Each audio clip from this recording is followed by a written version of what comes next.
June মাসের আগের মাসে যে আমরা যেই প্রতিবেদনটা দিয়েছিলাম এই ইসাপুরা ব্রিজের, সেই ব্রিজের মাত্র মাঝখানের পিলারের 20-25টা পাইপ গাড়া হয়েছে, আর একটি স্ল্যাবের কাজ করা হয়েছে, আর কোনো কাজ উন্নয়নের কোনো কাজও নাই, লোকও নাই, কাজটা আপাতত স্থগিত আছে।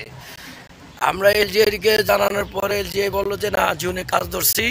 তখন আমরা এসে দেখছি লোকে কাজ করে, কিন্তু এখন আমি সরজমিনে আসছি। আমি ব্রিজের পূর্ব পাশে আছি, দেখেন নদীর মাঝখানে। তবে এখন পর্যন্ত 16 সাল পর্যন্ত এই 9 বছরের ভিতরে 2টি পিলার, মানে ইসাপুরা আর ডুবনি মানুষের যাতায়াতের একটাই রাস্তা, এই রাস্তার কাজটা আজকে 9 বছরে এই ব্রিজের কোনো উন্নয়নের কাজ হয় না। জনগণ অনেক খেপা। এই উপদেষ্টার কাছে অনুরোধ করা হচ্ছে যে এই বালু নদীর উপরে ইসাপুরার ব্রিজটা অতি শীঘ্রই চোখ দিয়া দেখার পরে যে কাজটা দ্রুত করার জন্য জনগণের দাবি। এখন ইসাপুরা বাজারের লক্ষ লক্ষ কোটি কোটি টাকা মাইর খাইছে।